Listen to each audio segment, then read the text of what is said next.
Ξέρεις ποιο είναι το πρόβλημα σε αυτή τη χώρα? Πριν βιαστείς να σκεφτείς, αναλογίσου αυτά που θα σου πω και ύστερα απαντάς. Το πρόβλημα στις σύγχρονες κοινωνίες ποτέ δεν ήταν η εκάστοτε πολιτική, ούτε οι εκτελεστικές αρχές, ούτε κανένας κρατικός φορέας δύναμης. Ανέκαθεν το πρόβλημα σε αυτή την εξίσωση είναι πάντα μα πάντα ο λαός. Δεν σου λέω κάτι καινούριο, ξέρω, αλλά μιας και μπήκες στον κόπο να με δεις ή μάλλον να με ακούσεις, let me expand. Κοινότυπο, γραφικό, αλλά κέριο να τονίσω πόσο σημαντικό είναι μια κοινωνική ολότητα να μάθει να ακούει, να επεξεργάζεται και στο τέλος να κρίνει. Θα μου πεις βέβαια ότι αυτό εξυπακούεται και ότι γίνεται κατά κόρον. Δεν σου έβαλα όμως ένα σοβαρό καταλυτικό παράγοντα μέσα σε αυτή την νοητική διαδικασία. Αντικειμενικότητα.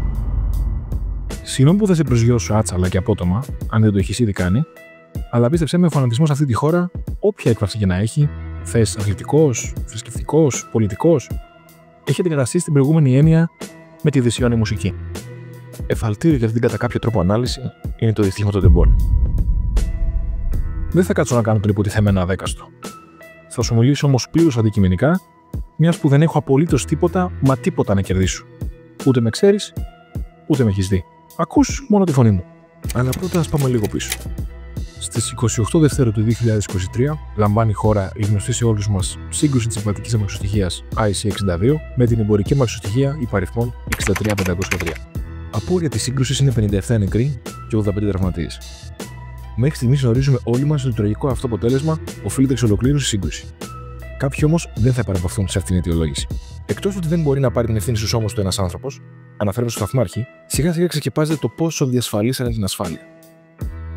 Έρχεται στο φως ότι τελικά δεν υπάρχει τηλεδιοίκηση, πράγμα το οποίο θα πρέπει να έχει υλοποιηθεί εδώ και χρόνια, παρά μόνο ένας υποτυπώδης τοπικός χειρισμός. Όταν ανέφερε ότι δεν μπορεί να πάρει στους ώμους του την ευθύνη ένας άνθρωπος, ενώ ότι δεν γίνεται να εξαρτώνται μόνο από έναν άνθρωπο οι ζωές δεκάδων ανθρώπων σε ένα τρένο. Πρέπει να υπάρχουν δικλείδες ασφαλείας για να αποφευθούν τυχόν ανθρώπινα σφάλματα.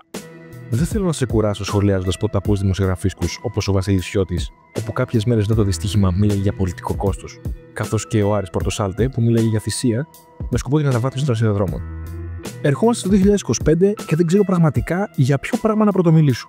Ότι έγινε το λεγόμενο μπάζωμα με τη δικαιολογία πως έπρεπε να υπάρχει στέρεο έδαφος για να πατήσουν οι βάσεις του γερανού, πράγμα το οποίο είναι παράνομο καθώς αποτελεί χώρο υποεξέταση και δεν πρέπει να υπάρξει καμία αλλίωση στοιχείων. Ότι αυτή την εντολή την έδωσε ο Γενικός Γραμματέας του Υπουργείου Μεταφορών. Ότι όλο αυτόν τον καιρό μέλη της κυβέρνησης ούρλιαζαν λέγοντας ότι δεν υπάρχει παράνομο εφρεκτολικό και ότι οι θάνατοι προκλήθηκαν αποκλειστικά και μόνο από τη σύγκρουση και όχι από το πύρινο μανιτάρι. Ότι ο Πρωθυπουργός δημόσια είπε ότι δεν οφείλει να γνωρίζει κάτι περισσότερο από αυτά που του λένε οι ειδικοί και ότι πριν κάποιους μήνες ήταν θεωρήσει συνωμοσία στο παράνομο φορτίο. Και ήταν κατηγορηματικός σε αυτό. Παρόλο που πριν κάποιες εβδομάδες είπε ακριβώς το αντίθετο. Μια απάντηση. Αυτό το οποίο μπορεί να φάνταζε τότε απίθανο σενάριο, μπορεί τελικά να είναι πιθανό. Ότι ο διευθυντής του ΟΣΕ, Κώστας Χάγης, σκοτώθηκε σε τροχαίο. Ότι δεν υπάρχει κανένα υλικό από τις άμυνες ασφαλείας και άξαφνα βρέθηκε τώρα στα χασομέρια υλικό από τα αμαξοστοιχεία. Ότι σκοτώθηκε ο γιος της Αγγελέως Αποστολάκη. Δεν θέλω να σε κουράσω από πράγματα που πιθανόν ήδη να γνωρίζεις. Θέλω να σε επαναφέρω στο αρχικό ερώτημα. Ξέρεις ποιο είναι το πραγματικό πρόβλημα σε αυτή τη χώρα? Το πραγματικό πρόβλημα σε αυτή τη χώρα είσαι εσύ και εγώ.